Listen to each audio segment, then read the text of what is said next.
Let's talk about Khan's London, Sadiq Khan's London. Apparently, it's safer than ever. Or is it? We'll talk about this right now with Guy Dampier. He's Senior Researcher on Nationhood at the Prosperity Institute and joins us. A very good afternoon to you, Guy. Very good afternoon to you too. It's interesting, though, we had this sort of a bit whingy-moany from the Metropolitan Police Chief, Mark Rowley, yesterday, saying, well, all these people on the internet are saying that London's such an unsafe city and, you know, stab city and all of that, but actually we're much safer than many other worldwide cities. I mean, comparing us to Chicago is a bit of a worry, but there we are. I suppose it's better than comparing us to Caracas or Moscow. But basically saying, look, we're actually, you know, we've actually seen a lot of crimes like homicide going down and it's a much safer city. And we've had, you know, Sadiq Khan, the London Med, doubling down on that. But latest set of stats suggest, yeah, it depends which figures you pick, doesn't it? It very much does. So it's certainly true that big, very noticeable crimes like homicides are down, but equally those are down across the entirety of the United Kingdom. And to some degree, that represents improvements in technology, better policing, and an older population. Yeah. What we are seeing, though, is an increase in lots of crimes that affect a lot of people. So, you know, homicides are a fairly rare crime, but we're seeing a massive increase in shoplifting, in theft, in people having their bikes taken, in sexual assaults as well, dangerous driving. And these are all things that are less dangerous, perhaps, but which you're much more likely to come across. And I think for a lot of people, that's why they feel concerned, because they're on the streets and they don't feel safe on the streets, not because they're being chased by an axe murderer, but because they're worried that someone's going to steal their watch. But we never were. Their phone. London has statistically been one of the safest cities for many years on that front. But again, most of us don't fear that we are going to, as you say, be, you know, shot dead or strangled in the street by a stranger. I mean, that's not all we fear. But we do fear having, you know, our bag stolen, our phone stolen, our bike stolen, you know, the car stolen, a break-in, and we know shops and businesses really struggling with the shoplifting issue. And we have seen this massive increase in the concerns about, you know, sexual assault, particularly, and women being harassed in the street as well. And this is the thing, we're constantly told, oh, no, the figures say it's all safer,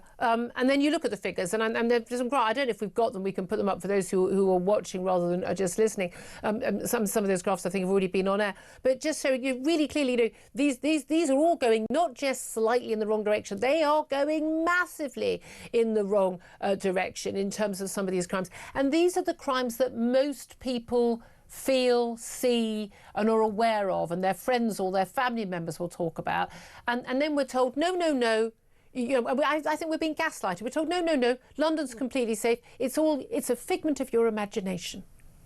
Well, absolutely. I think that's most people don't believe it because they can just look around them and see things. You know, I was born in London. I grew up there. When I grew up, you didn't used to have security guards outside McDonald's and various other places. No. You would never see the security packaging that you now get on every form of steak, but also sometimes, you know, quite cheap products, and you sort of get a bit worried if they're stealing £4 things. Yeah. That didn't exist before a few years ago. So we can see these visible signs, and no one, I think, you know, we have a very good supermarket system. They wouldn't be spending money on this stuff if there wasn't a real issue. And the number of security guards. I mean, I'm a very lovely security guard at my local supermarket who helped get the footage of when I had my bag stolen outside.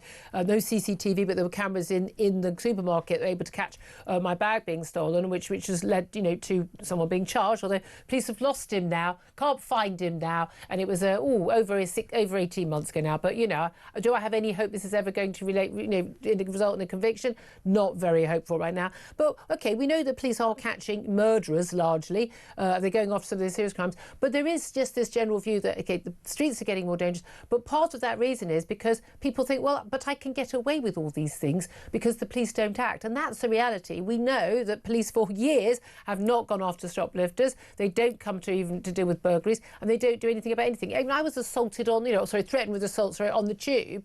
I was literally someone threatened to slash my throat on the tube because it was a teenage girl. I mean, not you know, no conversation beforehand. You know, the police were saying, oh well, they haven't got a record, so we shouldn't prosecute them. And I went, well, I'm guessing I'm not the first person she's done that to. Maybe she should have a record. I mean, I think a lot of this is happening because of the failure of the police to deal with it. Absolutely, and if you act earlier, then you've got more chance of stopping stuff down the line. I mean, Axel Rudy Cabana from Southport, we all know he had repeated offences which had occurred in schools. There was a deliberate attempt not to go after him, partly because of his youth, partly because of his race, and as a result, they failed to tackle him early.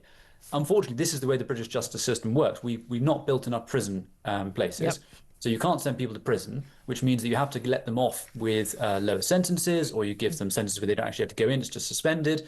And then that means they're on the streets and they can commit more crimes, or they realise that they can just commit crimes with very little risk themselves. Yep. They commit more crimes, more crime occurs. People who otherwise might not have committed crimes think, well, I can have a go as well. And so you end up needing even more prison places, which still aren't being built. So unfortunately, it's a bit of a cycle. Yeah, but then we're told there was this amazing crackdown on phone crime in the West End. Haven't we done well? We found all these linchpins. Well, yeah, but they've been operating for the last 5 years and you've done sod all. It's ridiculous.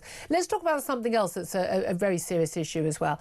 Cousin marriage, because the White House, among the many attacks they've made on what goes on in this country, instead of attacking just Sadiq Khan, attacking the whole government, the White House has attacked Keir Starmer for his refusal to ban cousin marriage.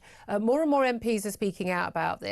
But basically, the first cousin marriage, which is basically unheard of pretty much among the sort of, should we say, the indigenous native community of this country, is particularly prevalent among South Asians, particularly among Pakistanis. It's still legal in this country. However, it massively increases the risk of children having genetic diseases and is incredibly common in certain parts of the country where something like 1/3 of marriages are between first cousins. So they share the same grandparents. That's how closely related they are. This creates problems with recessive genes, and there's just no question mark about how dangerous this is for children, and yet the government continues to turn a blind eye to it, as did the last one. Why do you think they do that? Well, I think there's a fairly obvious reason. As you say, it's largely one community which is doing it, and there's a fear that if they tackle that, they'll feel that they're targeting that community.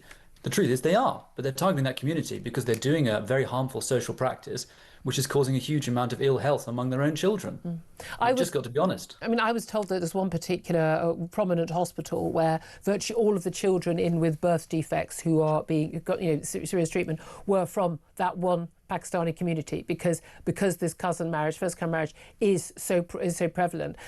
There's also a concern not just for the children. There's also a big concern for the freedom of the women in a very patriarchal society. A lot of these women live under, where you're marrying somebody who you're often grown up with, for goodness sake, almost like a brother in some of these larger families, and basically being required to, in an arranged forced marriage, to marry someone in your family. Part of this is about keeping the family money in the family wealth and estate within the family, and they're keeping these close ties. But actually, there is a risk to the women as well in terms of their freedom to choose their partner.